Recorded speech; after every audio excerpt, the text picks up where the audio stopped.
Welcome to the Cincy Postcast. I'm your host, Kevin Wallace, and before we dive into today's episode, I want to tell you about our friends at the Empanadas Box. The Empanadas Box is a small, family-owned restaurant owned by natives of Buenos Aires, Argentina. They have Argentine-style empanadas with 22 globally inspired flavors available every single day. Looking for a suggestion? In October, they have the chicken pot pie empanada filled with braised chicken, onion, carrots, peas, and a creamy bechamel sauce.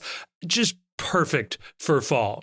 Their empanadas are available for dine-in and carry-out, but the pro move here is actually to get a box of frozen empanadas to take home, and you can find the Empanadas Box in your favorite food delivery apps. Check them out online at theempanadasbox.com for more information, including catering options for lunches, parties, and more.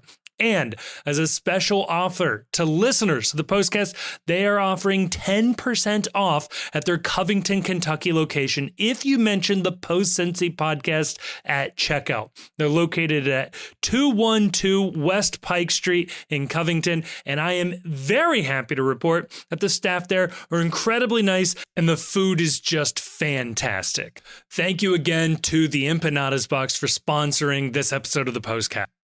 And on this episode of the Postcast, we are talking some great news about the Cincinnati GM position. How long is Albright locked up with this team?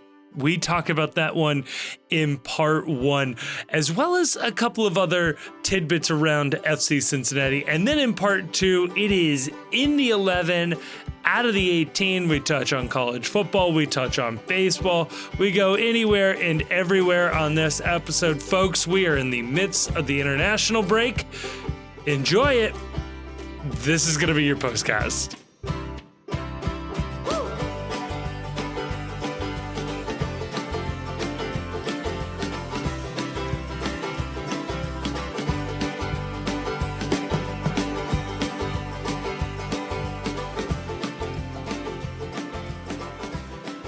Joining me to talk about all of that and more, maybe less? No, it's all always more. all of what? There's nothing going on. Presumably, I'll have something to say in the intro. I don't know, yeah, Chief. Good luck with that. Yes, I am joined by the Chief and only the Chief. Grayson still in parts unknown. All I can say is the world is on the brink of a world war, and Grayson is nowhere to be seen. Chief, coincidence or consequence? I'd like to think that he's out there trying to save the world. Yeah. It's kind of like, do you remember that there was a superhero that was running around downtown Cincinnati called the Shadow Hair a bunch of years ago? I remember Shadow Hair. Oh my gosh. Yeah. So like, whenever you didn't hear about the Shadow Hair, I always assumed he was off, keeping the world safe. And then we stopped hearing about the Shadow Hair, and no one bothered to ask if any supervillains had offed him. It really makes you realize, like, if superheroes were a thing, and even in just, like, the Batman tier of superhero with, like, really cool gadgets and a lot of free time and money kind of superhero, we would give up caring pretty quickly. Yeah. No, it's I forget how this topic came up, but it was like Harry Potter, and they were like, well, the most preposterous aspect of Harry Potter is that we would know if there were wizards going around. It's modern society. How could you get away with something like that? And I'm like, my man, we stopped paying attention to stuff so quickly as it is. Like, the Shadow Hair just disappeared, and not a one of us bothered to even consider that, like, the Infinity Wars might be going on and he got by a extra dimensional being. Like, we were just like, you know what? We don't care. The Bengals are on this weekend. That's way more important. Like, the ability that we have in modern society to just sort of like, oh, well, that's not on my radar any longer. It's right. It's truly commendable.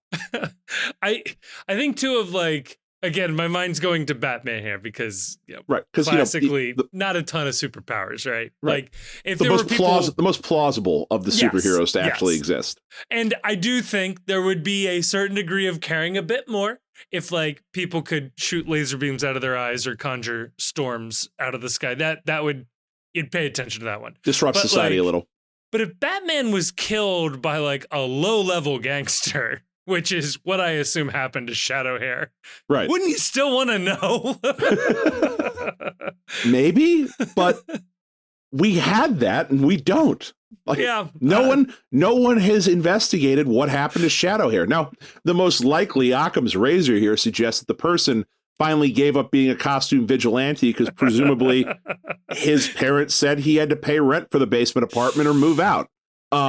It can't pay well. Yeah, no, costume vigilanteism I don't think pays well. I think that the reason why Batman works is because Batman's a trust fund kid. If Batman had to hold down a 9-to-5, I don't think that he could be he could be the Batman. I don't think that works that way. Right. Or you would just like schedule your crimes for when he's on his shift. Right. Right. That was, it's like, Darkwing Duck can be the terror that flaps in the night, but you got to go to bed sometime. And if you're burning the candle at both ends, it's just not going to, you can't be falling asleep operating the Batmobile. That's just bad for business. Yeah. Yeah. Also, I'm now realizing, and I'm sure this has been done elsewhere, but like the most financially stable way for superheroes to work is for them to just like, beat up the drug dealers and steal all the drugs and sell them somewhere else. Right. Right. Like they're just bad guys for somewhere else. Right. Famously, Batman never shows up in court to testify. So we can presume that like when he beats the drug dealers up, they're not seizing the evidence. Like it's not being preserved for safekeeping for a future prosecution. That's not going to happen. It just disappears into a black box that gets turned into, I don't know, universal phone surveillance or whatever happens. Yes. Extra batarangs. I do want to know what happened to the Shadow Hair. Like that was such a cool story that there was this dude. We had our own superhero, our crime-fighting superhero. And it's hard not to notice. I read the papers. I'm on the interwebs. A lot of crime happened in downtown. I saw we had another one of those street takeovers that happened over the weekend where people doing donuts and doing burnouts in the middle of the street. Mm-hmm. You have to think that if the Shadow Hair was still here, that people wouldn't feel as free, that the criminal element wouldn't feel as free and emboldened to undertake such activities. So I honestly would pay to watch Shadow Hair try to shut down the street shutdowns. Knock it off. hey, you, come on. It's a green light. Just go forward. You can't drive that way. I'll tell you this. If he's still alive, which I'm going to call it 50-50 chance, right. We should have him on the podcast. He's got to be an FCC Oh, my God, fan. yeah. Is the Shadow Hair a FCC Cincinnati season ticket holder if he's still alive? Is hiding the among Shadow us? Hair a capo in the Bailey and just hasn't revealed to everybody their former life? I mean, that's the beauty of a secret identity is you can what be if a capo. What if it's Grayson? What if Grayson is the Shadow Hair, and that's why he won't use his real name on the podcast? Why he won't appear on camera in our upcoming Away Days video from Columbus? And like I said, world goes to shit, and they put up the Shadow Hair signal in the sky. It's an all hands on deck situation. The rabbit signal up in the air. Just Cincinnati police investing. The bunny beam. Yeah, no, it's got like an aft tab on the roof of police headquarters on Ezra Charles, like flashing the hair sign every night. It's like, God damn it, he never answers. Where has he gone? The closest person I could think to being a superhero in our city is probably Todd Carnes. Because this is absolutely true. Everybody knows him. He has some proficiency in fighting, if not quite a bit of proficiency in fighting. Can get around into anywhere. I mean, It checks a lot of boxes. I've also never seen him actually working.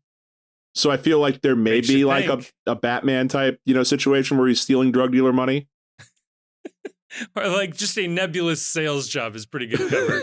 Yeah, I gotta do a big sale this way for a while. You're always on the road driving around. It's like, where are you going? Oh, I got to meet with a client. Like clients never get met with, but drug dealers do. The Shadow Hair. Yeah, where if the Shadow Hair still existed, where would he rank? Would he be top 10, top 20, top 50? In terms of people you want to see pull the sword in front of the Bailey? I mean, he quickly moves into the top 20 territory. I still will probably put the entire 2016 roster ahead of him. Okay, but like immediately after taking them off the table. Once you get the 2016 roster, he's top 5 now. Like Chalkman, the shadow hair. I like the kid that ran into Harambe's enclosure. Like definitely him. Get his shine. That kid is out there. He is, and he's what? How old was he then? 5, let's say. 5. Yeah. How long? I mean, he's probably 12 years old now. He might have been to the he might be in the Bailey too, for all we know. Wow. Yeah. Man, time flies. Yeah. Also people that need to pull the FC Cincinnati sword. I want a reunion of the people that made the Price Hill Girls video. All the CCU guys that got kicked out for making that video. Just pull the sword out and just the one go like, where them Price Hill Girls? On Glenway, baby. If you don't know this song, if this song predates your time on the internet, for no fault of your own, what I need everyone to do is I need everyone to pause the podcast and just get onto YouTube and just Google Price and search Price Hill Girls, and then hit me in the comments or on the DMs and thank me for just making your day a little better. Yeah, better. We'll go with better.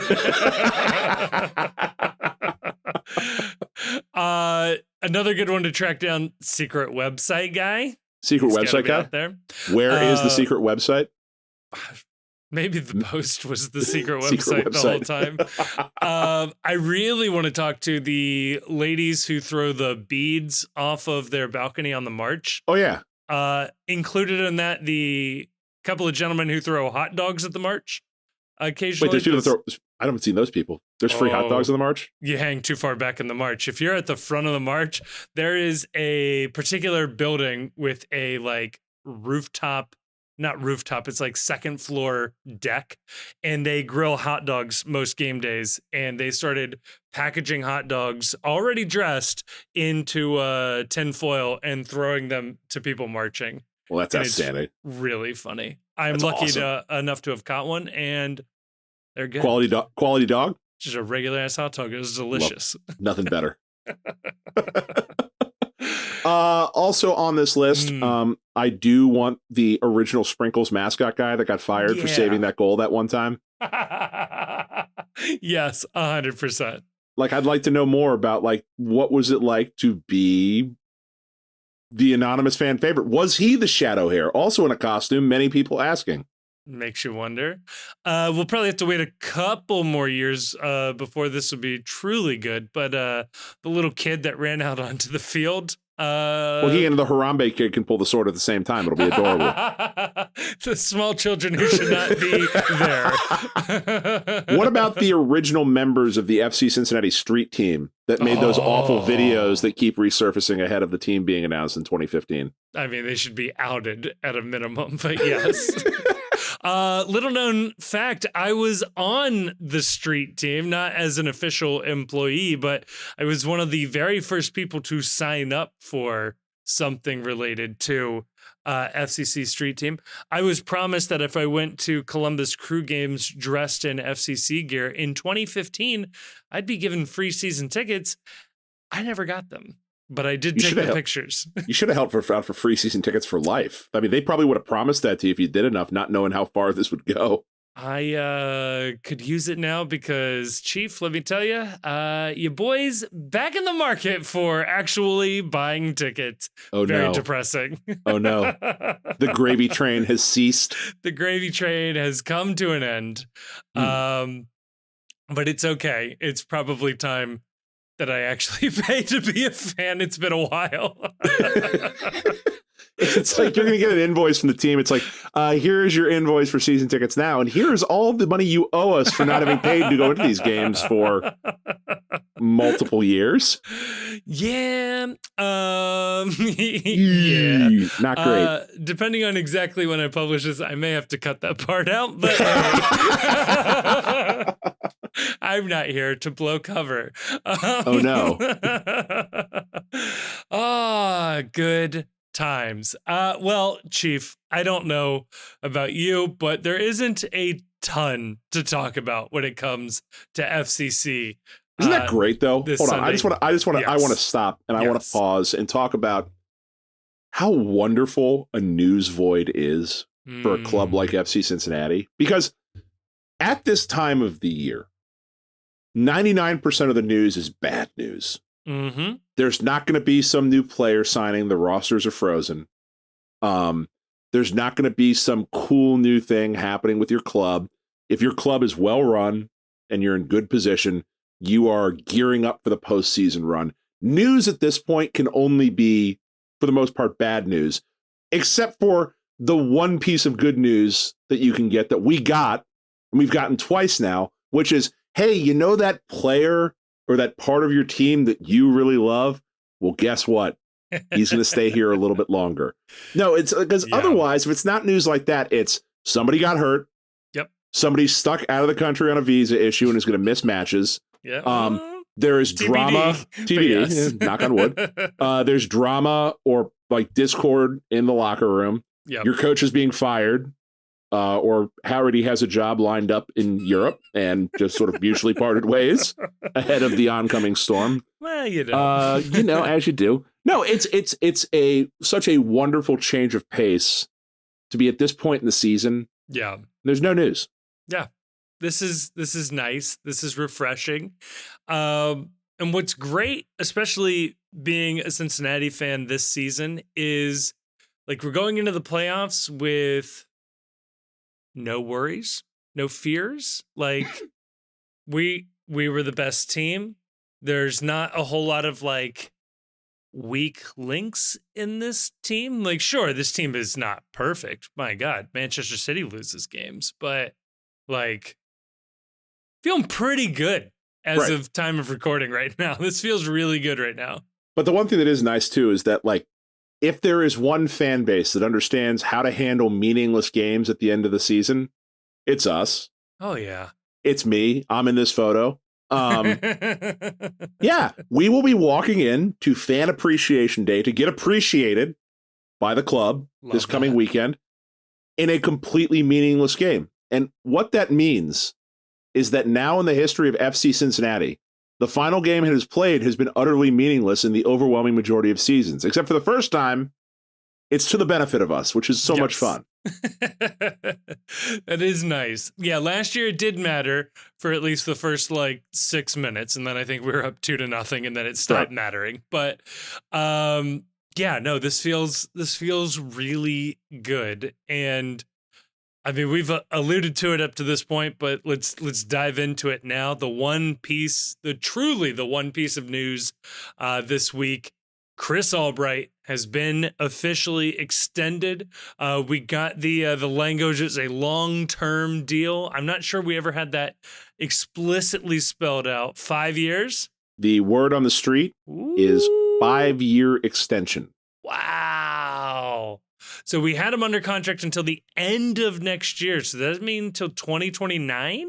I think that it's, yeah, I think so. Wow. It's long. I mean, he's earned it. If somebody else wants him, they can pay us a boatload of money because this turnaround is nothing short of a miracle. Like, this has been incredible. And yeah, Albright has absolutely earned it. We've joked about it, and I don't even know how much of it is joking, given that the trophy came to the city. But Albright and Noonan, and let's throw in Lucho, probably should have a 3-person statue outside of TQL at some point in the future. The thing too about it is that, so it's funny. Like a lot of times contract extensions in sports don't really mean anything. Right. Contract extensions especially don't mean much for players in a league like MLS, where if a bigger league comes calling for your star, no matter how long you have them under contract, you're not going to be able to hold the contract up and say, but you're here for 5 more years. Yeah.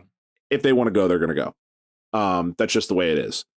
Coaches, to a certain extent, not as much as players, but if a bigger league comes calling for your coach or the national team comes calling for your coach, the contract isn't going to matter much. The coach is going to get to go. That's just the reality of things.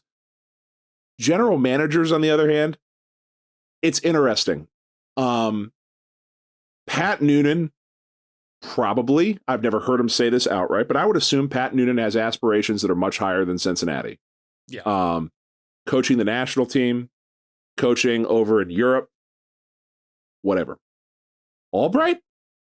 I think Albright would probably like to run a club that's a bigger club than Cincinnati in a bigger league. But MLS GMs, it is such a niche skill set. And tell me if you think I'm off base on this wildly, because I've never really read a lot about this. Yeah. It's not really something you can find a lot of information about. Yeah. But his superpower, if he has one, is that he is very, very good at manipulating the resources in MLS to build a roster that works in this league. And I don't know how repeatable that is elsewhere in the world, where, you know, your budgets are mostly unlimited, your rules are a lot less, the technocracy of it all is a little reduced. I think that a 5-year deal for Chris Albright means it's probably really likely he stays here all 5 of those years, versus a 5-year player contract or a 5-year coaching contract. So I think that this deal is big because I think this is a serious long-term commitment to the city, to the club, that I think he's probably likely to see out. Yeah, I agree with you there that, like, MLS GMs are a unique skill set there, and what makes it, I think, more difficult to see the value of transferring that skill between Europe and MLS is that MLS is so dense and so weird. The European counterparts or international counterparts don't tend to succeed in MLS. So there's not a huge free transfer of that skill set. So you see players move back and forth, and you can sort of establish, okay, if a player can do this in MLS, we expect them to be able to do this in Germany, this in Austria, whatever the case is. The GM side of things is untested, but not entirely so. So the name to watch here is Darren Eales. Darren Eales was a front office club president of Atlanta United for their first however many years until last year. He left Atlanta to take a similar role. I don't believe he's fully in charge, but took a similar role at Newcastle. Just kidding. He's the CEO of Newcastle. I just glanced down at my phone that was loaded. So Newcastle, obviously flush with Saudi cash. Kind of hard to judge exactly, how much one person is really impacting it, although it's very possible to have a lot of money and not sign the right guys. We've seen that plenty of times. But Newcastle does seem to be doing pretty successful. So that's maybe the path. However, Darren, I believe, was from the UK and had experience in Europe before coming to MLS. So it's a little bit there. And the Red Bulls have moved some front office staff around, but they're their own weird thing. So it's really hard to judge. Right. So all of that is to say, yeah, it's not usually a skill that moves. Not to say it's not impossible, but unlikely. And MLS, this is the part I think is interesting. MLS is still so new, and is like, as fans of the league, and especially if you're, in your 30s or younger, MLS has existed your entire life. So sometimes the perspective is hard to find here. But MLS is so new, its super dominant clubs don't truly exist. The parity is still there. If Albright is as good as his job as these last couple of years have shown, 2029 could very well have proven FC Cincinnati to be the biggest club in MLS, and he puts a stamp on his resume that he can build a super club and dominate a league for nearly a decade. And then, then the opportunities are there. So I think if he does see it out and FCC is successful, I could see him moving on then. But like you said, not before then. That doesn't feel like a threat to me. It's interesting too that I hope that honestly, whatever he wants to achieve in life, I hope he achieves it. Mm-hmm. He's earned it. Like the success and the instant success is incredible, especially when virtually every pundit known to mankind said that this was a suicide mission of a job, that they were years years away from being competitive. It's insane. Whatever being competitive. Yeah. Not from winning trophies. Yeah. Not from winning supporter shield. That was just like competitive. Qualifying for the playoffs. Yes. So I hope he achieves whatever it is that he wants to do. And like, yeah, I do hope that it would be nice for this league for people that are American-born, American-raised sporting directors, general managers to get opportunities elsewhere. It's just rare. The American-born coach moving to Europe at a high level is rare. Yes. The American-born GM moving to Europe at a high level is virtually unheard of. Yeah. I would love to change that. I would love Albright to be the person eventually that changes that and opens the doors for Americans to be at the highest level of the Premier League or the Bundesliga, of making all of these decisions at clubs to build clubs. I don't know that that's something that's going to change itself in the span of this contract for Albright.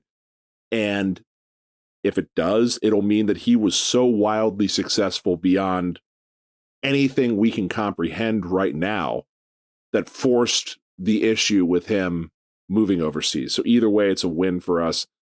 And what's so great about this contract extension, that the frame and the lens I want to look through it at, is that if he wanted to go someplace bigger, he'd get a lot of looks right now. I'm thinking specifically of Los Angeles. Yep. Where there's an absolutely dysfunctional LA Galaxy team that I'll bet the league would love a Chris Albright to turn around. Yep. You got an expansion team coming in San Diego, which if FC Cincinnati was bad, San Diego's a blank slate. You can do the Cincinnati style build without having to shuffle around bad contracts. There are jobs like that open in MLS all the time.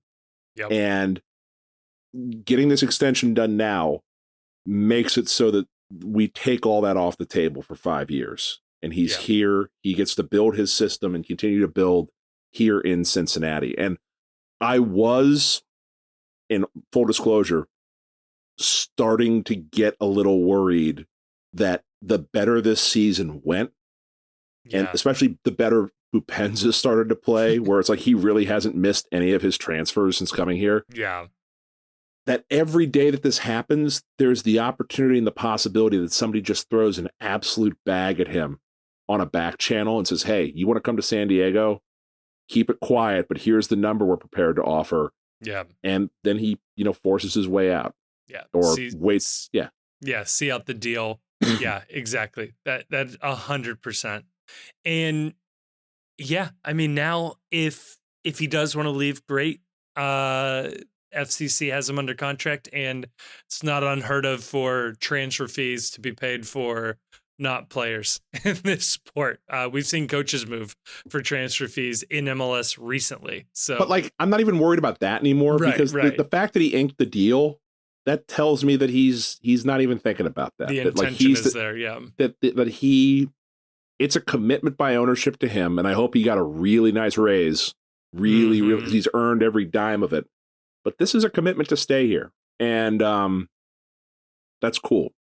Yeah. It's cool that Albright has sort of planted his flag here, and he's made Cincinnati his home. This is his club. This is what he's built. This is the first thing that he alone has built and fixed, and that's kind of cool. And it's cool that the club that he's going to keep having an opportunity to see what goes next. And the funny thing is that from his point of view, what's Act 2?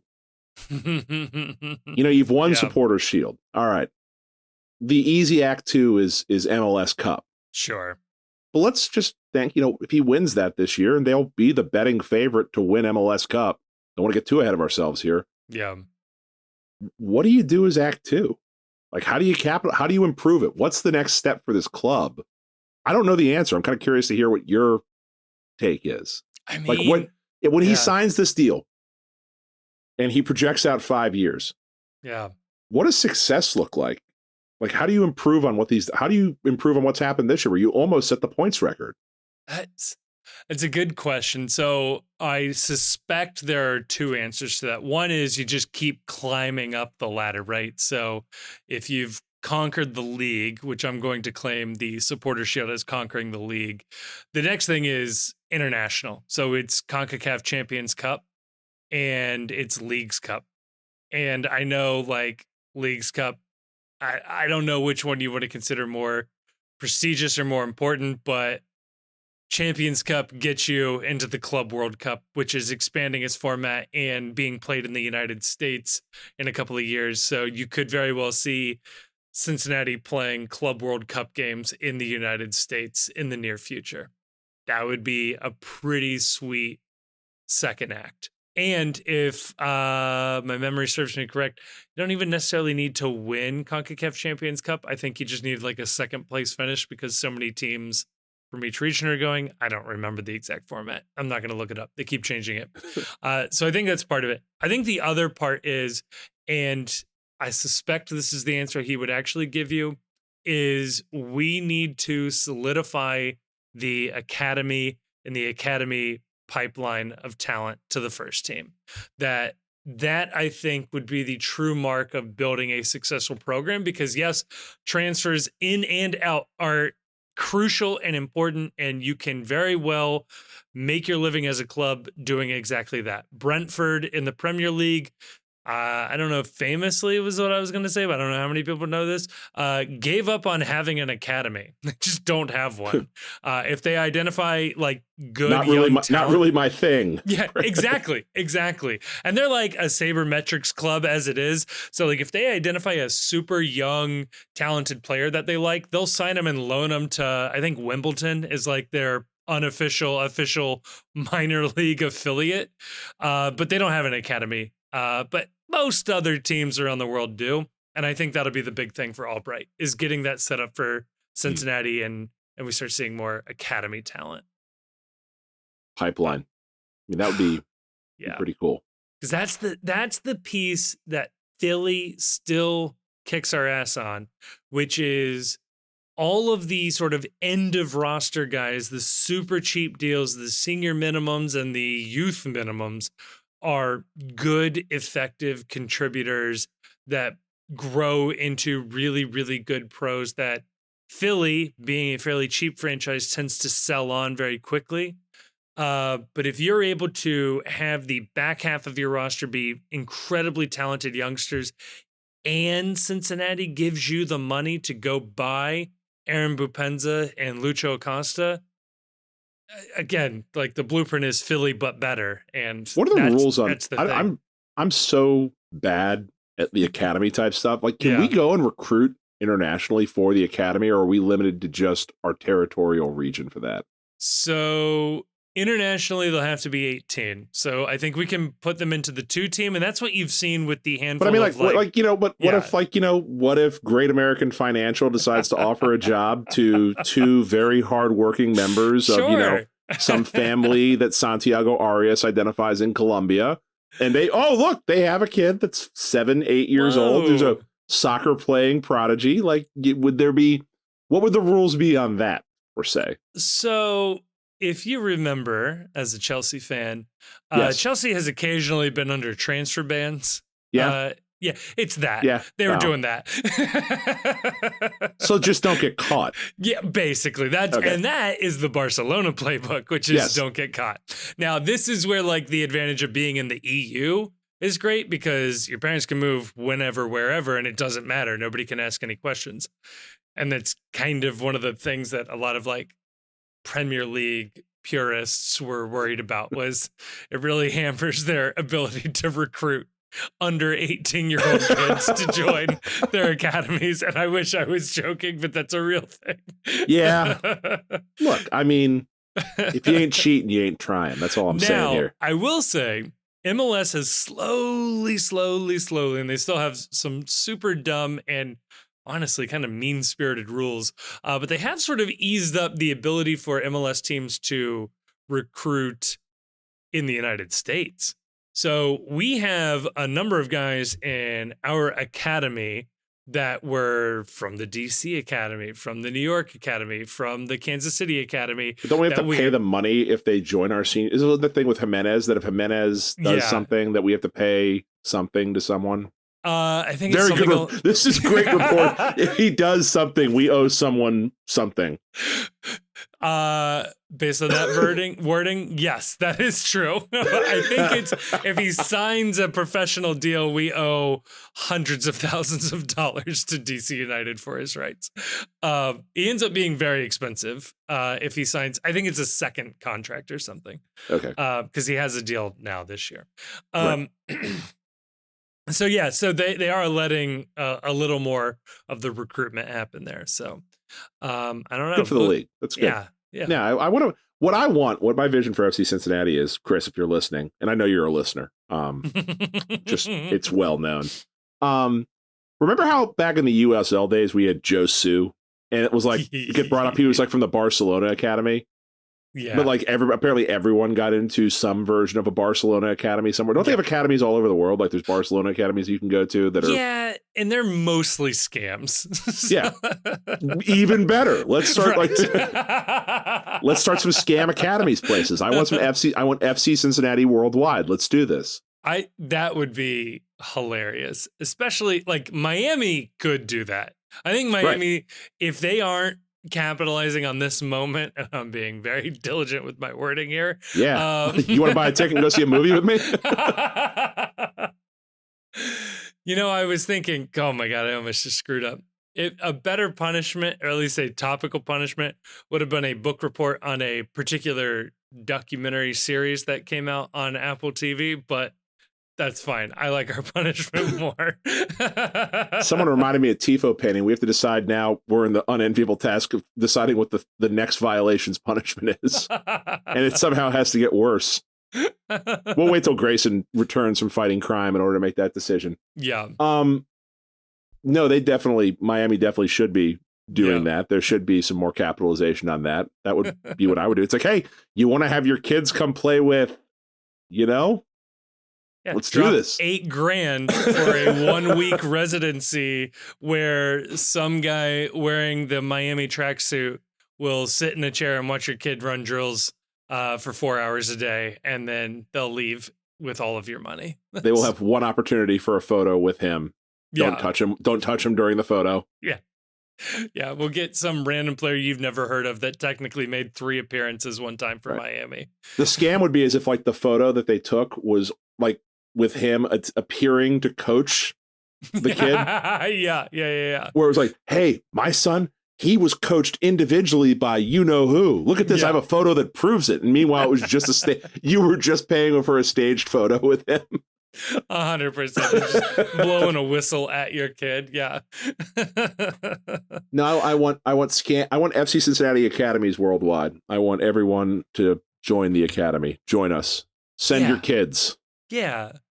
So I think that's the next step for Albright, is getting the academy up and running. He seems to have gotten the transfer thing figured out pretty quickly. Yeah. It turns out building a roster seems to be not much of a challenge for him, it turns out. Yeah. I mean, I'm trying to think like if you were looking for like incremental achievements that would give you more and more confidence, how about like a big MLS move that doesn't involve Philly? That'd be kind of cool. That'd be a fun move. Ali Bedoya, Kai Wagner looming out there, but I'd like to see that maybe. But yeah, other than that, like so far so good. And bring on next year we'll be in 4 competitions between the league, Champions Cup, Leagues Cup, Open Cup. Yeah. Wow. So I floated this idea out to someone who may or may not be employed currently by FC Cincinnati.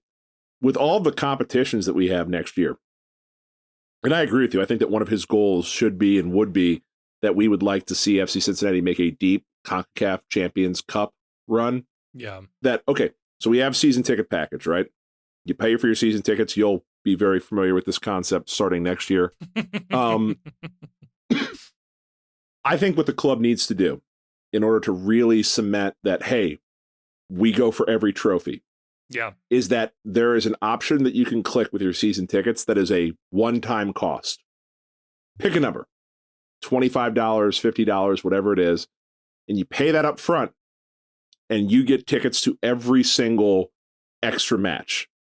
Now, that may be just one because we get dumped out in the first round of each one of these cup competitions, or it may be all the way through up to the finals. But you opt in early, and that gets you into, if we have a CONCACAF Champions Cup at TQL, if we host US Open Cup, and also all the FCC2 matches. So you buy on your $50 expansion pass, your DLC, and that gets you into all the matches then. And then whatever of those aren't sold by season ticket holders, you offer it to everybody on the waiting list. Like, hey, you can still buy the DLC without owning the full game. And if you do that, we're going to up your priority to the top of the list for getting season tickets on the waiting list. Wow. I love that. Yeah. Why not? Help Chris Albright fulfill his next goal. Keep Chris happy. You could almost make it like a GoFundMe for like another DP. Like fund Chris Albright a replacement left wing back. buy your season ticket at DLC so we can raise $8 million. Like, there's a bar on the website that's like how close we are to our goal of signing Kai Wagner. Please give generously. Actually, I want the bar to constantly update with like the caliber player we could afford at this level. No, it's Kickstarter. At this level, we can afford this player. But if we keep getting donations, we're going to upgrade to an international player. On one hand, it's Josu Now, who I assume is still playing in India, and on the other end, it's like Alphonso Davies, and it's like. Keep throwing cash at it, guys. Right. And we'll figure it out. We are limited only by your creativity. Yeah, I think we could do this. It is kind of like our old idea of opening up the NIL for MLS and just like weaponizing fan bases to fund players. So Josu currently is playing for UE Figueres, that plays in the autonomous community of Catalonia in the Primera Catalonia League. Looks like that's impressive. Well, good for him. He's joined a separatist group. Liga, it's Liga Elite, originally named the Superliga Catalana, is the 6th tier of the Spanish football system.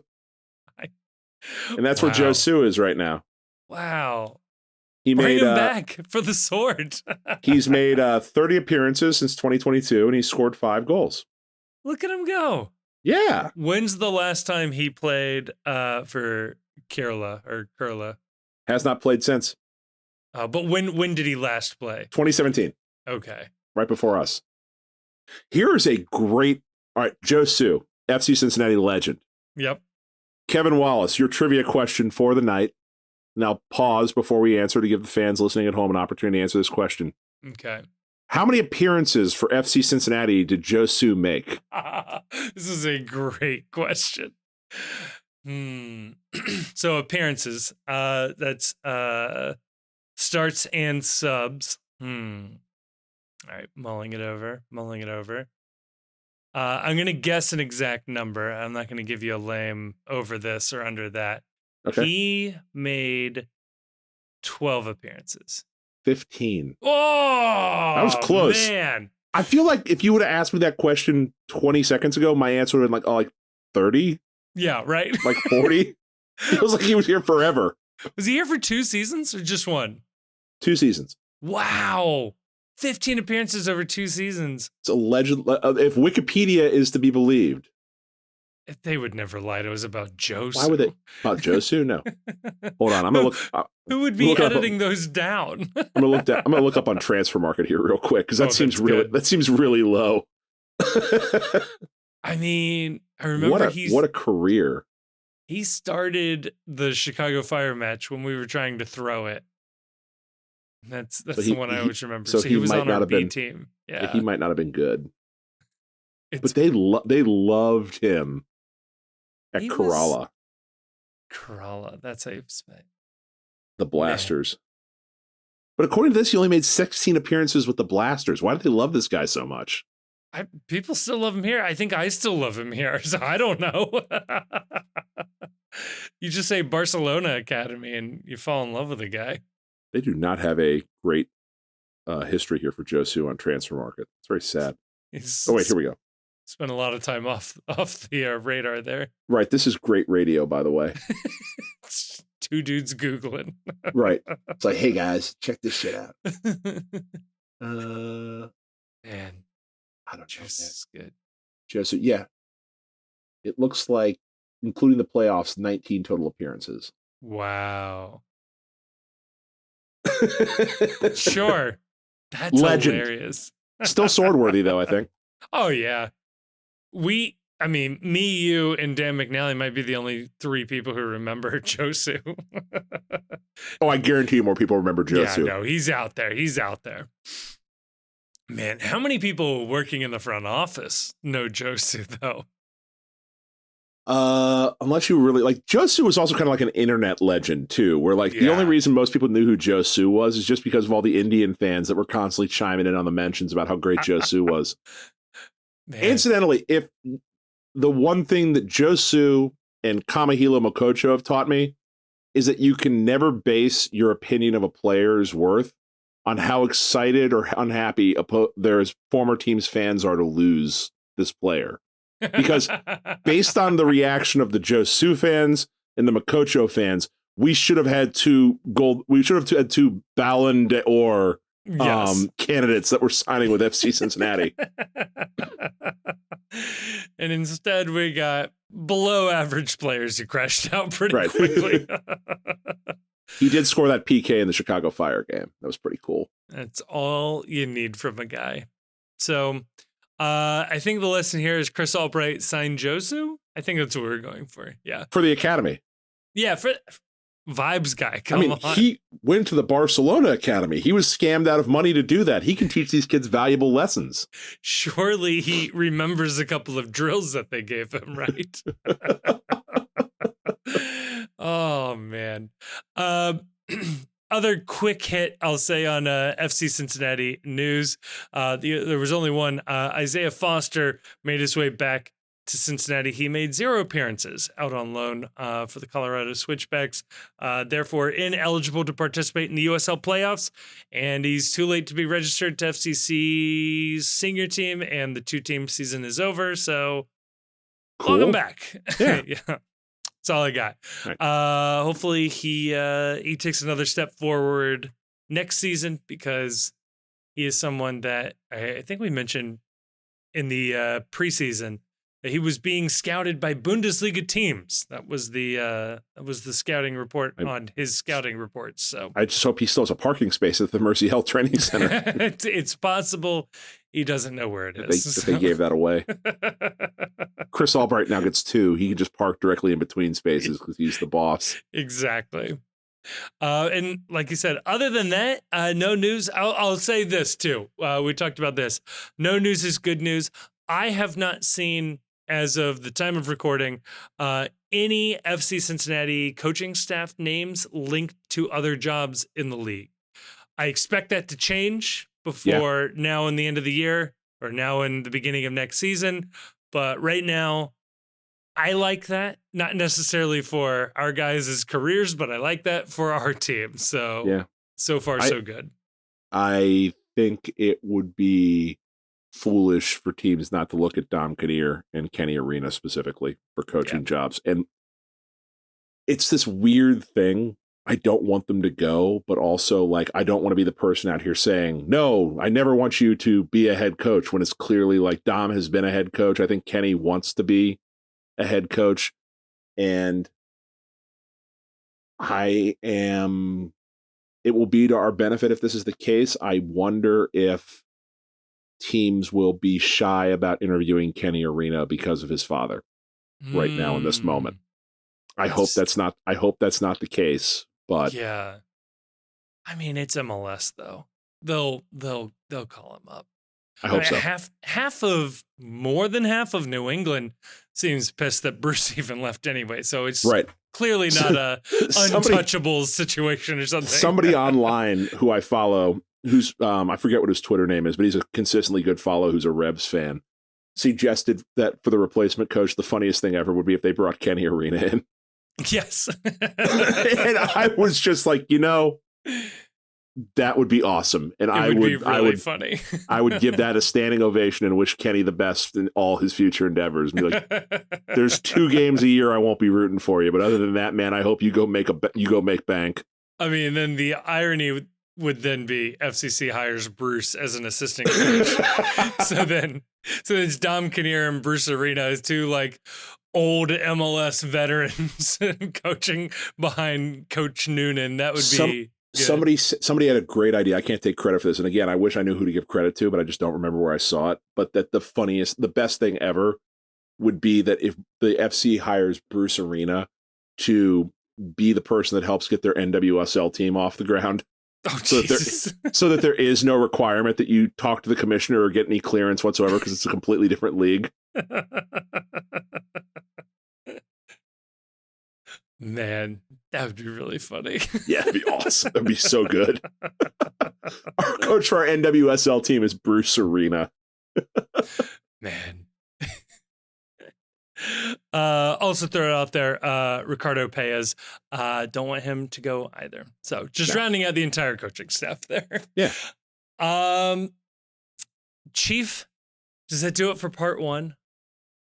Yes. The only thing I'd want to add is that while we were talking, I realized when, this all goes pear-shaped and, we're all looking for work or whatever the situation may be. Mm-hmm. We decide we're going to quit our jobs and go full-time with content creation. Yeah. We got to write Shadow Hair into the Dr. Cop universe.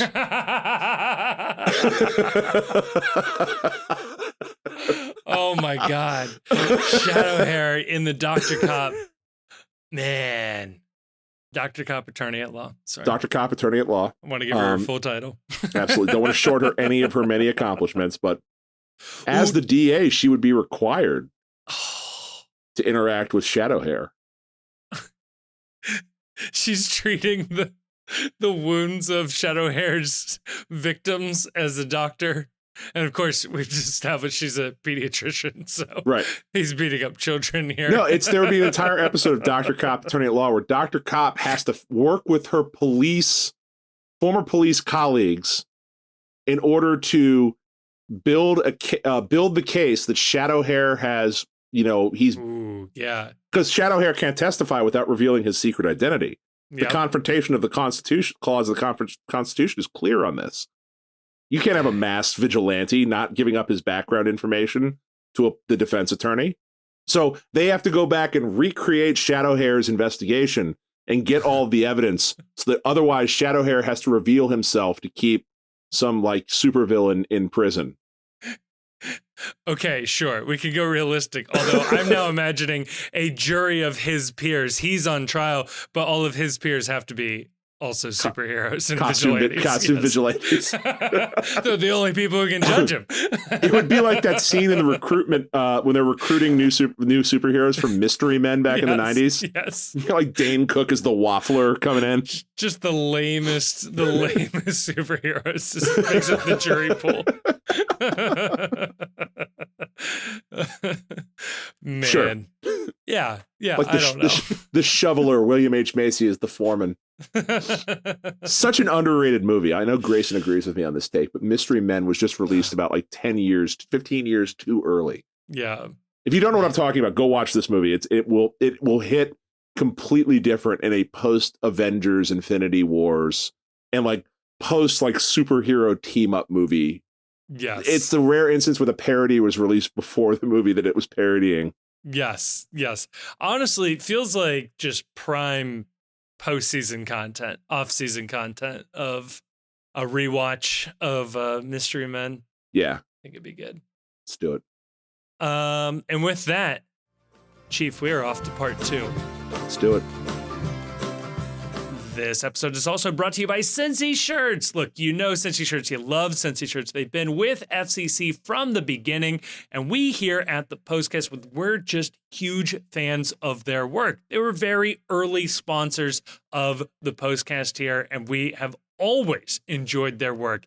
If you head on over to cincyshirts.com, that's Cincy with a Y, shirts.com, and check out using the promo code ThePostCincy, all one word, all caps, you will get 10% off your order, and you let them know that we sent you. Like, they have MLS and MLSPA licensed FCC gear available online and at their 2 retail locations in Hyde Park and Fort Mitchell. If they don't have your size on the shelf, they can print you one on the spot. That is a fantastic feature and something that I have used as well. So again, special thank you to Cincy Shirts. Head on over to their website or check the link down below in the description for the promo code ThePostCincy for 10% off your next order.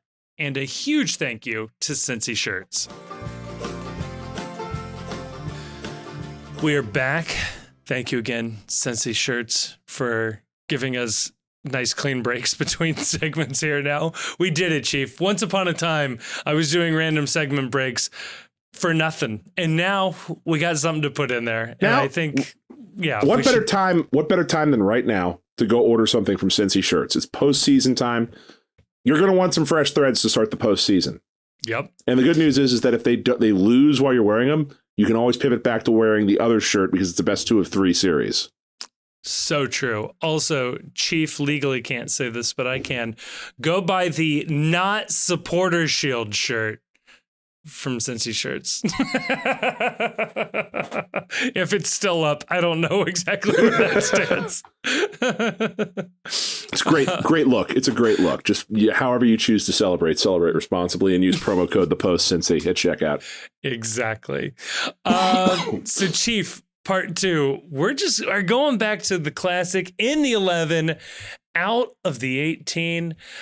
Chief, do you want to go, you're in the 11, in the 11, out of your 18, out of my 18? Because... yeah, let's go 11-11. And why don't you lead off as the host? Too often you are doing the duty. We're all co-hosts anyway, so yeah. It's true. I'm allowing you to lead off on this one. Kevin, what is in your 11 this week? All right. So this story came out a couple of weeks ago, but it just came across my desk this weekend. Really, really enjoyed this one.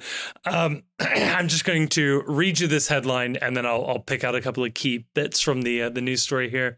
The headline in Fortune magazine: artist ordered to pay museum back $77,000 after submitting 2 blank canvases under the title "Take the Money and Run."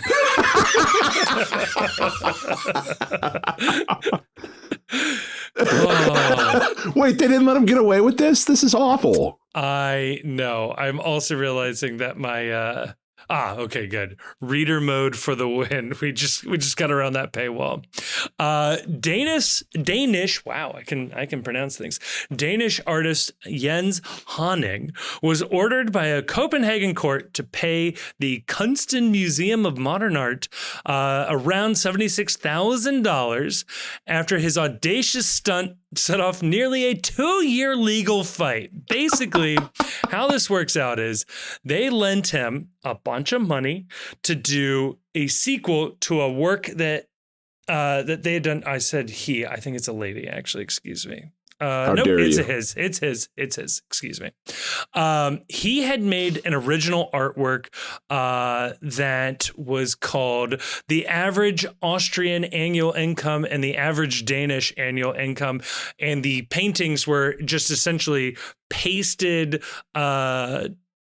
bills, currency onto the canvases. That was the average annual income for an Austrian. The other one was for a Danish person. Now, they wanted a sequel to that, and they went ahead and lent him the money to be able to do this. And then he just turned around and submitted blank artwork and said, the actual artwork is me stealing all of your money. See, now, yeah, if please. Banksy did this, everyone would think it was incredible. Exactly. Exactly. This feels really unfair. Like, wasn't Banksy the one that did that like painting a bunch of years ago where there was a mechanism that shredded the thing as soon as it was sold? Yes. As soon as it was sold at auction. Yes. How is this any different? Yeah, I don't know. I really like this quote, though, from the artist Hanning. The work is that I have taken their money.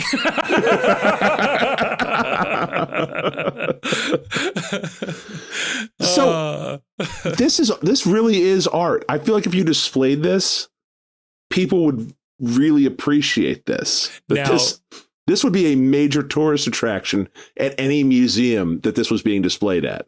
So, you know who agrees with you? Who? The museum that was ripped off. So, and this came up in court and was really, I think the main tussle here is that the museum praises the submitted piece on its website, arguing that it acts as, quote, a critique of mechanisms within the art world, but also points to larger structures in our society. At the time, the museum director, Anderson, admitted to seeing the funny side of the submission. Yeah. Like, you can't do that to my man. You can't be bitching at the dude that you ripped us off while simultaneously talking about it as a great piece of art. You've got to, if you think you got ripped off, you got to throw the thing in the dumpster and try and get your money back. But the minute you start showing it, you prove his point. I would turn around and sue them for malicious use of process here and vexatious litigation. This is bullshit. Very funny. I did not read to the end of the article before doing this, but the last paragraph is it's the most comparing it. This is. Oh, please. Good. No, like the most post thing ever. I was gonna say, that, like, I didn't read to the end of this, but we're going to talk about it anyway. Yes. Well, reading to the end of it, the last two paragraphs, they just spend the time comparing it to Banksy's 2018 artwork that shredded itself. So, there we go. Well done. Yeah. This guy art critiques right here. So there you go. That is in my 11. I will say, I am not one of those people that hates on modern art. I very much appreciate it. I have read many books and like artist theories on their seemingly simplistic works. So I don't want this to be taken as like an anti-modern art thing.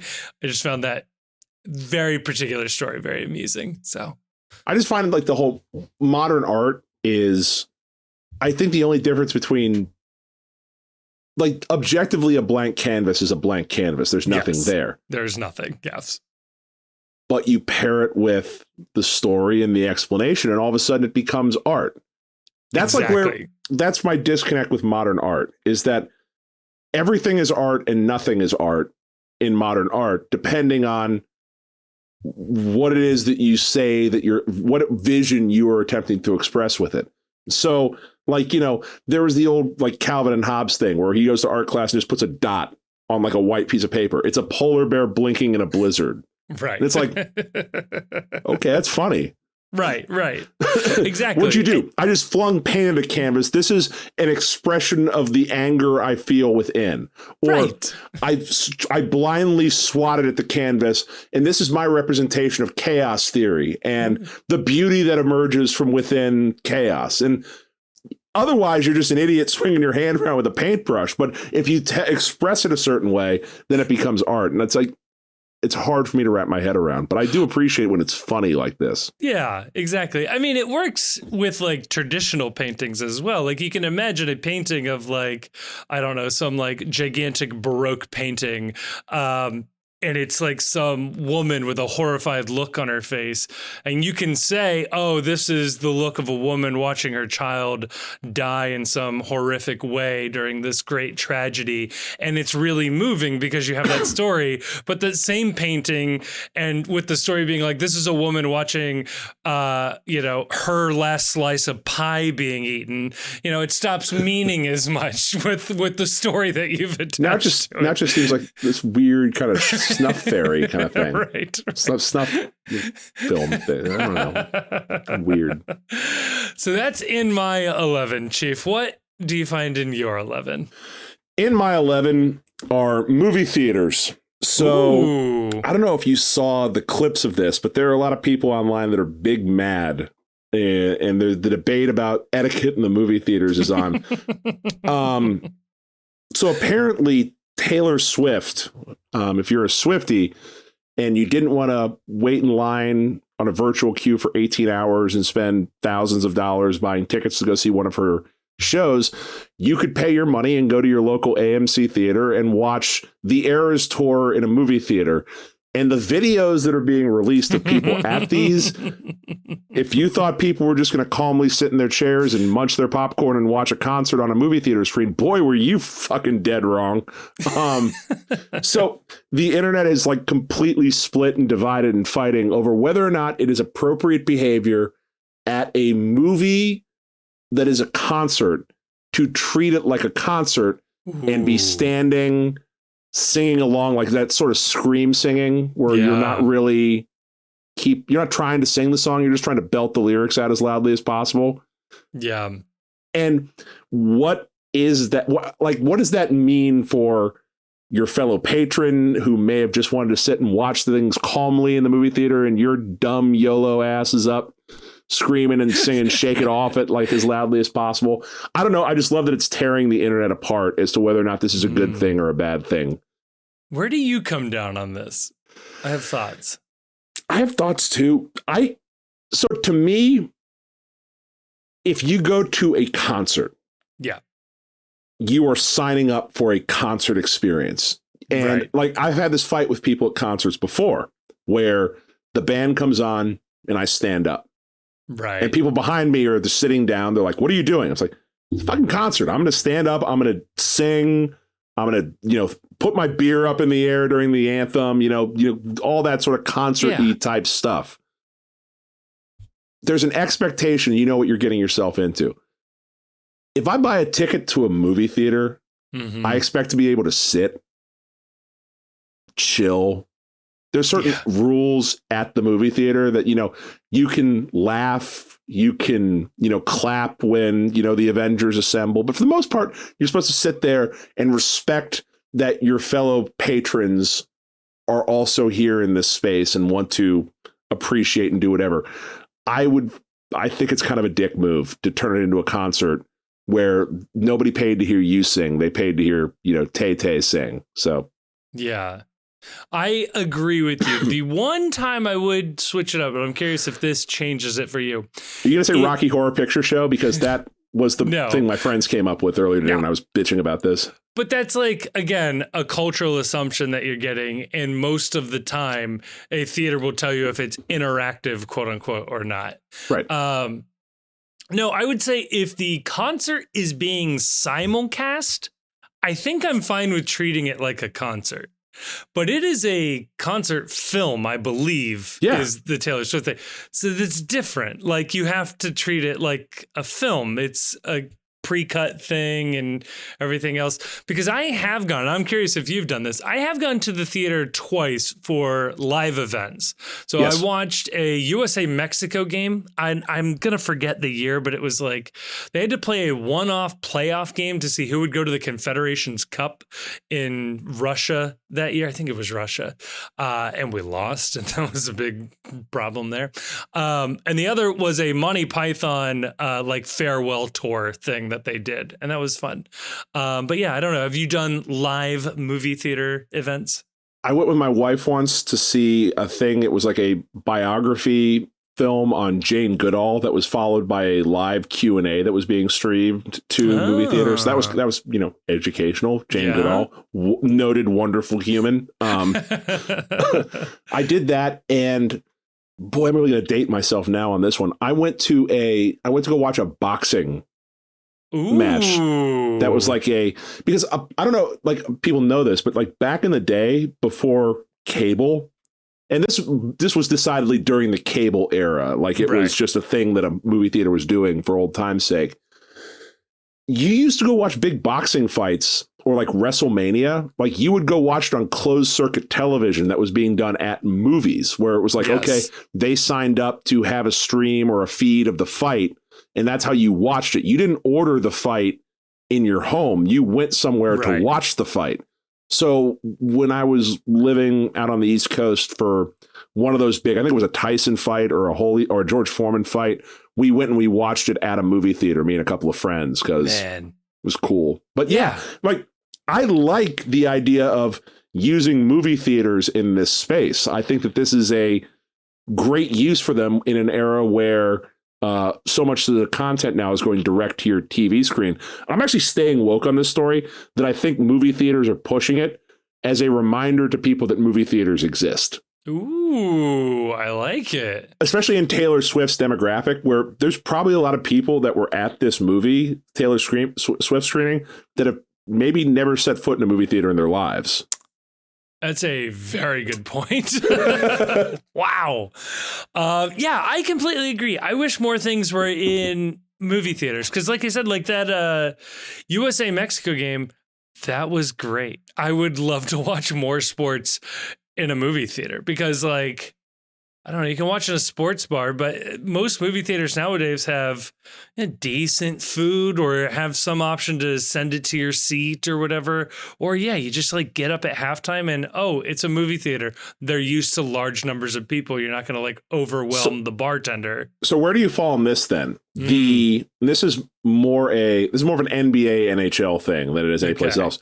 The Stanley Cup Finals or NBA Finals, we are opening the arena for people to watch the game when the team is on the road. Are you pro or con that?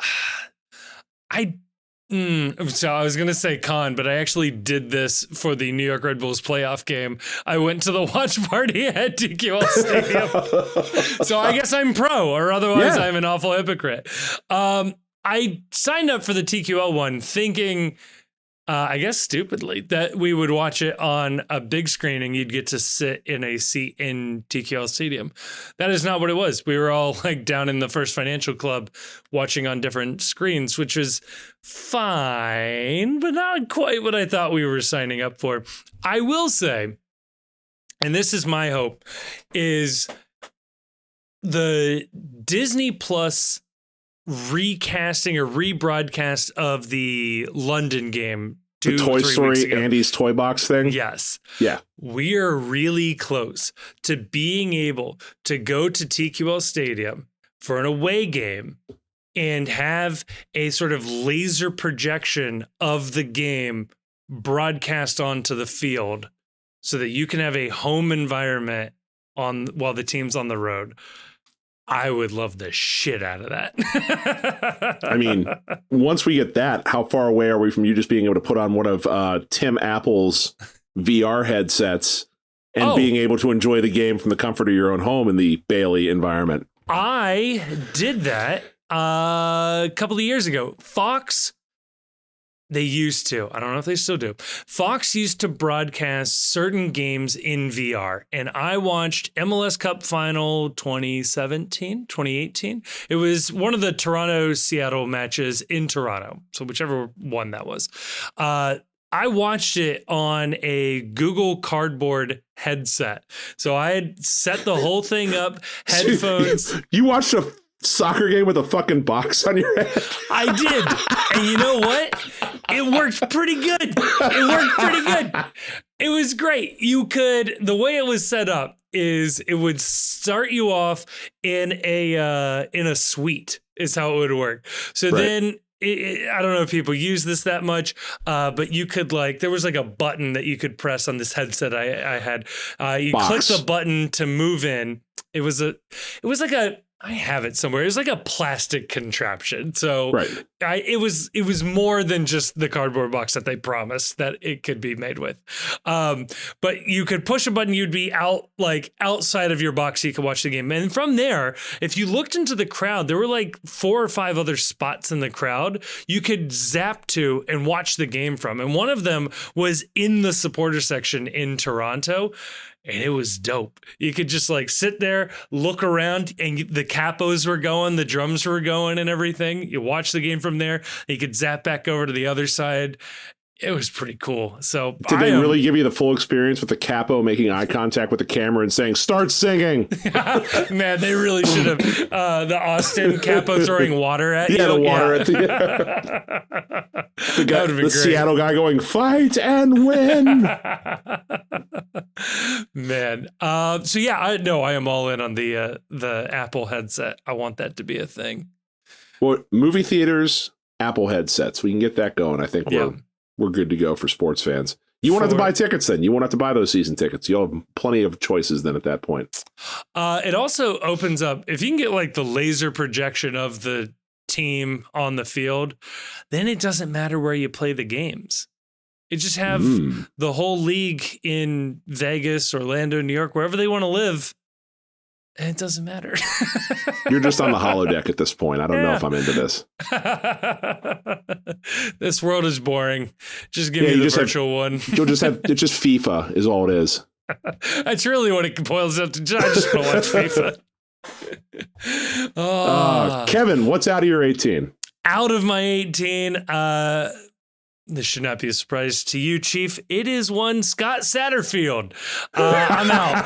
I'm pulling the ripcord. Why did it take all of you people like this long to realize that? This guy looked like a snake oil salesman and a used car salesman from jump. It was incredibly suspicious that this dude left an ACC program. Makes you think. Signed with Cincinnati. And then coached against his old team in the bowl game. Like it was. Yeah. Very weird. So there was a lot of bad juju with all this that went on. Like this guy just seems. It's something about this guy something about this guy has rubbed me the wrong way since he was hired. And just, I don't know, man. Like this guy seems like bad news. And I get hardcore fraud vibes. And it didn't help that Louisville until this week was ranked. Right. Without him. Yeah. I think they're still clinging on in the latest AP poll Louisville is. But yeah, man, if people aren't familiar with what I'm talking about, University of Cincinnati's head football coach. Not great. I almost feel like losing to Miami was a fireable offense right there. It had been, I think, since, Ben Roethlisberger was at Miami since Miami. It's been a minute. Yeah, that was a rough one. And it's just the most uninspired, uninteresting play calling. He's not great at recruiting. And yeah, like he's the guy that found his ceiling at Louisville. He wasn't going to get better at Cincinnati. It's not like he ran some like clever, unique scheme that he needs time to build. It's just, it's very confusing. The only thing I can think of is if they thought he would be an average to below average coach and they just wanted a fall guy for the transition to the Big 12, and then we'll try again in a year or two. But like they didn't want to burn like a good coach with the transition. I don't know. It's very sad. The good news is that you always want a shitty coach or a great coach. You never want the middling coach. Like if you're going to be bad, let me know quickly. Yes. And we can all move on. Yes. And this guy seems like someone that you want to move on with really quickly. Yeah. What's funny is one, this means he's probably becoming a U.S. Senator in the near future. So look out for that. UC used up an enormous amount of karma in two ways recently that don't get talked about enough. Number one was evacuating to the Big 12 prior to the demise of the Pac-12, where a lot of those schools would have gotten poached first, and maybe the Big 12 wouldn't have looked at UCF, 100%. Houston, and UC. That's a ton of karma points that are just used up. You've spent all your MP on that. What karma points you had remaining have all been put into that every time Tommy Tuberville's name is mentioned, it's never former UC coach and current Alabama Senator Tommy Tuberville. Because if that was still attached to them as like he's denying elections and holding up appointments for like generals while we're on the brink of World War III, it wouldn't be great for the brand. I'm just going to put it that way. Look, we somehow made a deal with the mainstream media, the lamestream media. The haters and the losers, of which there are many. We pin Tuberville on Auburn, which is great. And we get to remind everybody that Travis Kelce went to the University of Cincinnati. And I'm willing to bet too many people think he's from Cincinnati. He's definitely from Cleveland. Yeah. There's a lot of karma being spent on Travis Kelce getting with the aforementioned Taylor Swift, Tommy Tuberville sort of being a forgotten member of the UC coaching dynasty, and then the Big 12. Absolutely. Yeah, the list of like places former UC head coaches have gone on to was pretty great, of like Michigan State, Notre Dame, Tennessee, now Wisconsin, the US Senate. So I ask you this. Urban Meyer right now, yay or nay? Nay. You know what kills Boo, me? come on. Here's the problem is like, I don't even think he can be successful anymore. I don't think kids take him seriously anymore. Like, I think before his little stint in the NFL, he could have been taken seriously.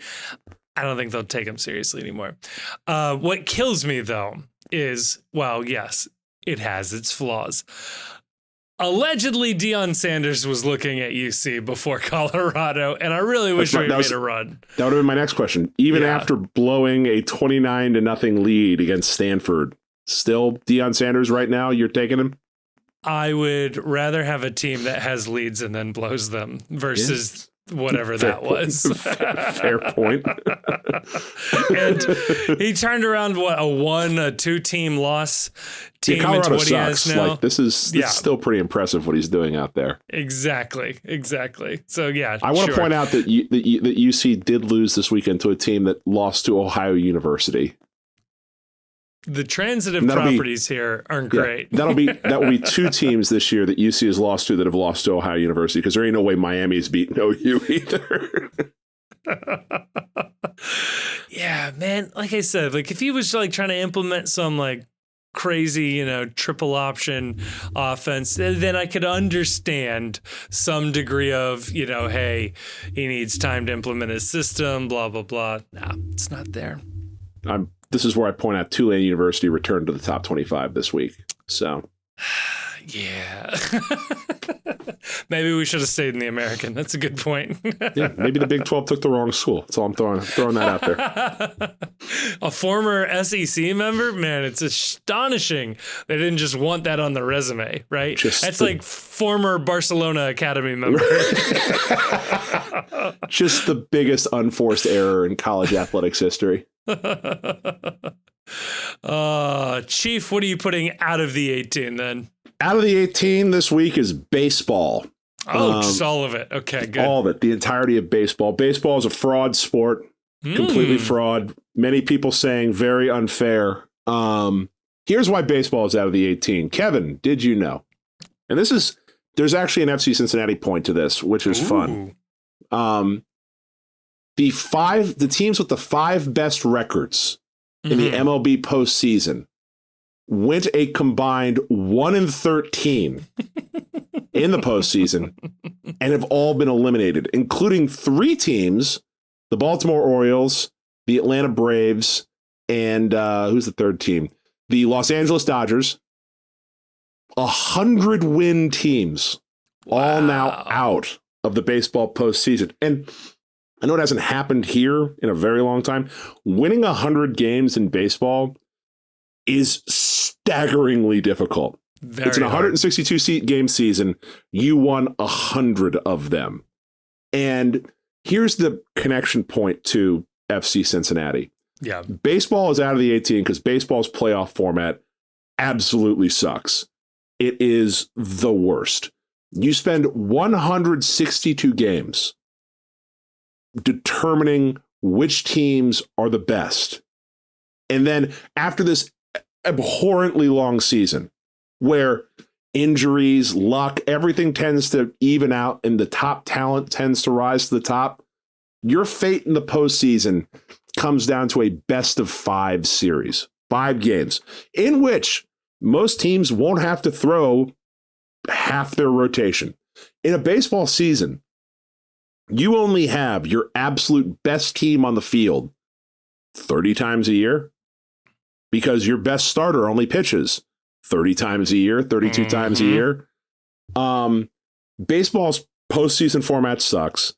And it is just yet another example of why the Supporters' Shield is the superior trophy. That idea of having the best record, of proving it week in and week out, is what really matters. And once you reach the postseason, it is just a crapshoot of luck, of form, of being hot and the right moments falling to you at the right times, because as baseball has proven, 100 wins, incredibly meaningless in terms of who is going to end up hoisting the whatever the fuck they call their trophy in baseball with all the pointy ends on it that you can't drink out of. The Commissioner's Trophy? The Commissioner's? I think it's something boring like that. The Bud Selig Trophy?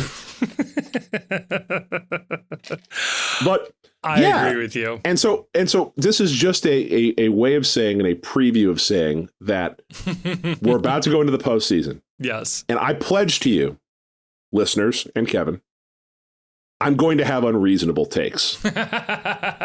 Just what I do. That's the brand, baby. Yeah. Emotion takes me in the moment. And, Twitter's right there at all times. If I'm feeling happy, Twitter's right there. If I'm feeling sad, Twitter's right there. It needs to be further away from me, but it's not. It's on my phone. But me, in a moment of sober reflection right now, this season is already a success. This season is already as successful as you could ever hope a season to be. And if we don't win MLS Cup, it is not because this team is a bunch of bums or frauds or players that choke in the big moments, all of which are things I anticipate that I'm going to say if they lose. That's Playoffs fair. Suck. Playoffs are a crapshoot. Playoffs are objectively the worst way to determine anything of note, other than who did the best in this one little short series of games that we call a postseason. Yes. I agree with you, but I think the target is slightly off. I think the postseason is relatively okay for baseball. It's that the regular season is too damn long. Like, we talked about this on the last episode a little bit about like meaningful MLS games and how nobody cares about the MLS regular season. I don't buy that completely. I 100% buy it with baseball. One game in a baseball season doesn't matter. Who cares? 20 of them don't matter. If 100 wins is a good season, you're kind of conceding 40 of the games don't matter. Just like period, because you're never winning 120 of these games, right? Like, no. So like 40 of them don't matter. And the worst teams will win 40 games. So like, who cares about the other ones that you've lost? I think, and I could be wrong. I think this is the first year baseball had every team play everybody or something like that. No, I don't even know. They still don't do that. They're still no full. Or maybe they did that a COVID year or something. This is my big gripe with baseball, which is like you've got Ohtani and Aaron Judge and all these like big stars in baseball that never come to Cincinnati ever because they play in another league and other teams in other divisions. But all the teams play a stupid number of regular season games. So you can't say, oh, well, it'd be really hard to get the Yankees to Cincinnati with the schedule. No, it wouldn't. No, it wouldn't. That's a dumb argument. So this is my proposal, Chief, and I'm curious if you take me up on it. There's two ways to do this. Let's do it. One, every team plays everybody. 2 games at their place, 2 games at our place. Okay. That's a 116 game season. That's a huge fucking season. Right. And then you do something of a postseason. You still keep traditional National League, American League, but you blow up divisions at this point and you just do whatever you want. 1 versus 6, 1 versus 7, or 2 versus 7 and 1 gets a bye. However you want to do it for your top ones. And you still do the best of 3, best of 5, best of 7 setup. Or you play 3 games home, 3 games away, everybody. That's 174 games, no postseason. Best record wins. See, the problem with scenario number 2 is that at the end of the day, these are all TV products now. Mm-hmm. Like, the reason why European soccer is the way it is that they're not TV products. Right. They were never designed for TV in the first place. They existed in a pre-media world. And in a lot of places, the media world that they existed in was state-run media where there was no profit motive to be involved. I mean, The first soccer matches in the UK were broadcast on the BBC, if I recall correctly, and their national teams still are typically in Europe owned by the government, their rights. There is no need for commercial breaks on the BBC or stoppages to play because it's the license fee that you pay for owning a radio or a television is what funds the BBC. In America, from jump, sports have needed to conform themselves to media that is profit-based media, which means that as soon as baseball started putting games on the radio, they needed to find a way to have advertising breaks. Why is the NFL so popular? Because the way the game is set up, there is tons of time to stop and have advertising inventory. That and like illegal gambling back in the 60s and 70s. Very illegal gambling. The point of this is all to say that if you were redesigning the Premier League today, they would absolutely have playoffs because you need a reason for people to keep watching games after Man City has wrapped the league up in match week 25.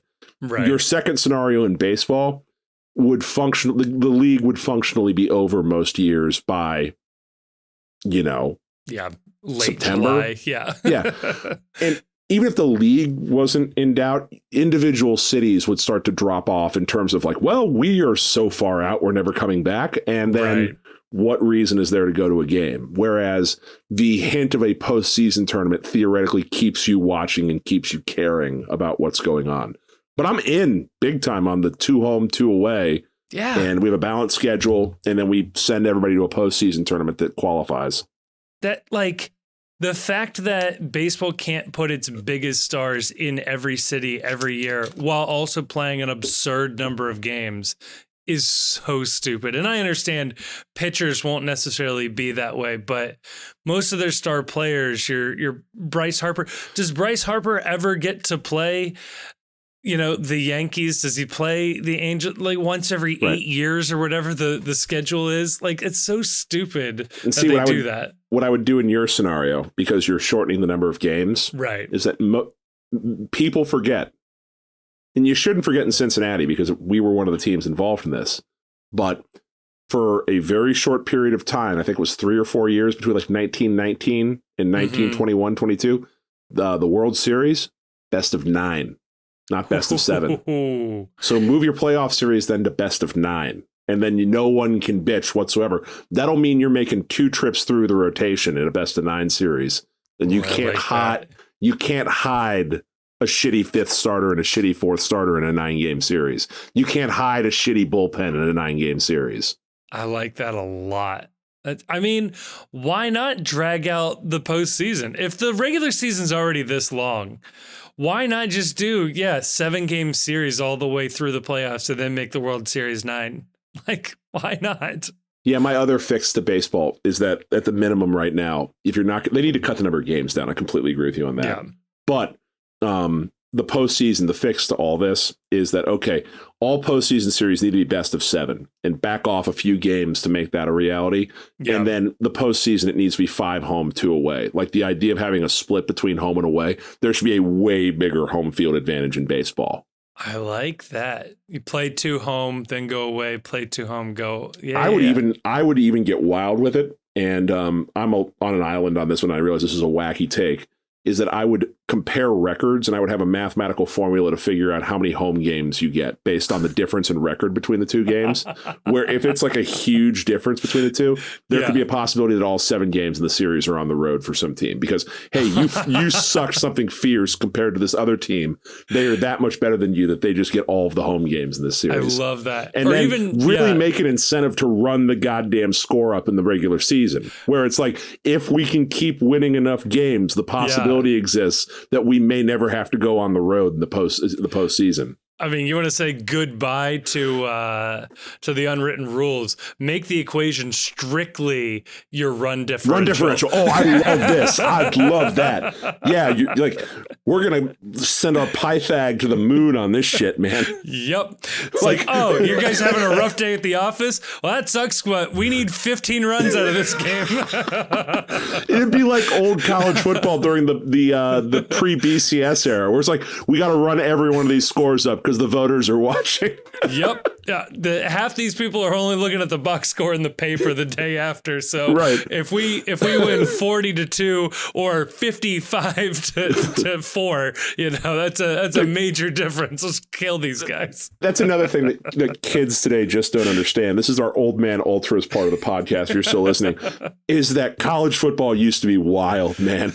Like you'd have Steve Spurrier just heinously dunking on teams because they needed to the style points to stay number one in the polls. Absolutely. You'd have the Florida Gators back in the day crushing teams by 40, 50 points, still with the starters in the fourth quarter because, damn it, we need to keep on top of this poll for another week.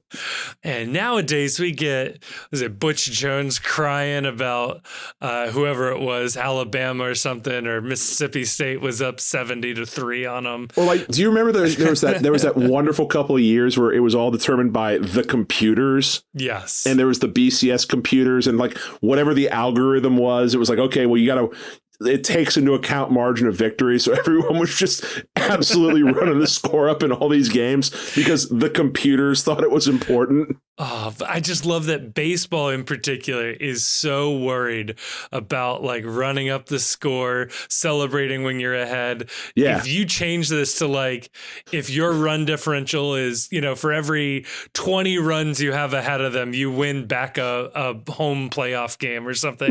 Yeah. Having dudes doing bat flips up 15 runs in a game in mid-September versus a team that's been eliminated months ago. I love it. I absolutely love it. But yeah, see, we fixed baseball. We fixed baseball in a soccer podcast.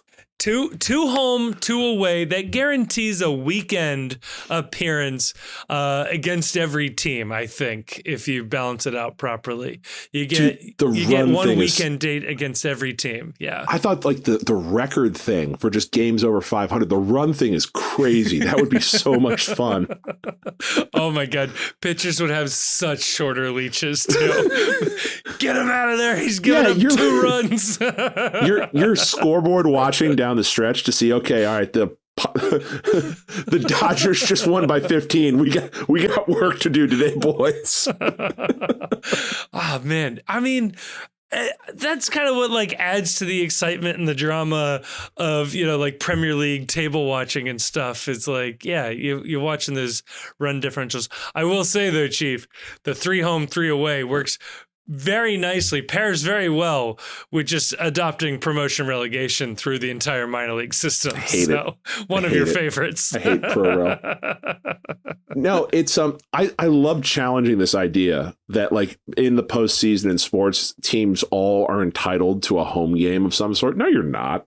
Yeah. So if you're that shitty, you should the NFL has this figured out. There's no guaranteed home games for certain teams. There's all when the Buccaneers won the Super Bowl the last go around, they didn't play a single game at home until they got to the Super Bowl. And that was just because Tampa was hosting it that year. Which is very funny. It's awesome.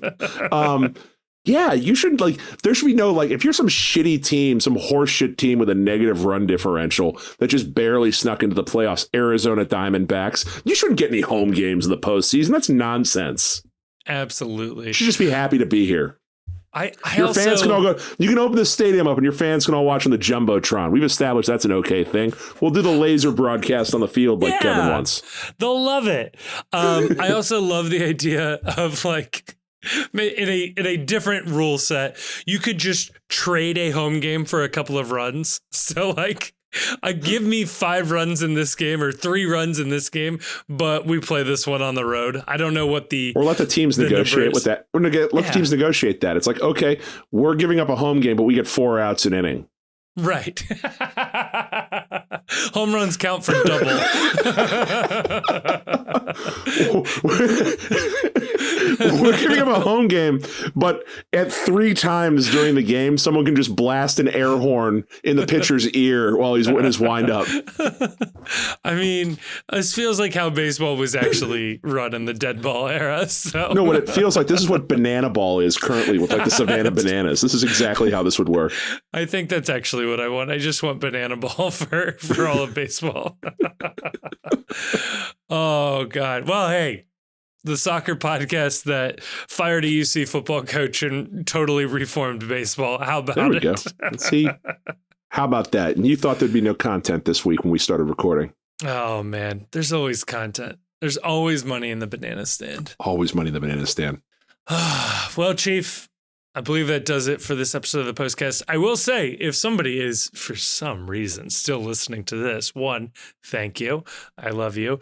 2, this week we got a pretty good guest lined up, so keep an eye out for that one. Yeah. And that's all I got. Oh. Fuck Columbus.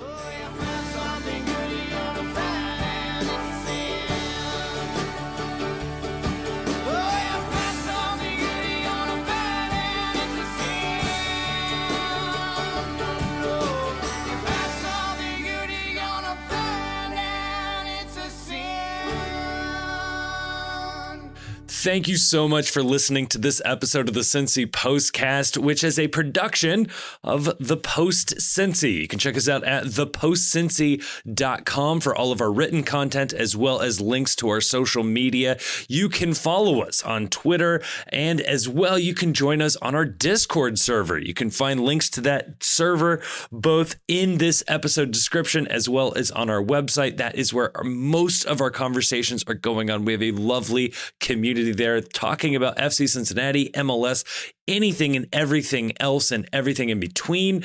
We also want to give a huge thanks to Jim Trace and the Makers for providing all of the music you've heard throughout this episode. They're an amazing local Cincinnati band. Again, more information about them is in the description of this episode. And if you enjoyed what you listened to, and you've made it to the end, so I'm going to assume you liked it, or you just can't reach your stop button, please like us, review us, subscribe to us wherever you are getting your podcasts. That is going to be really, really helpful. But more importantly, share this with a friend. A personal recommendation helps spread a podcast so much further. So please share this if you know somebody in your life who's an FC Cincinnati fan, an MLS fan, somebody that you think would enjoy this. Pass it on over. Thank you so much again for listening. It blows me away that people continue to listen to us. And thank you so much again.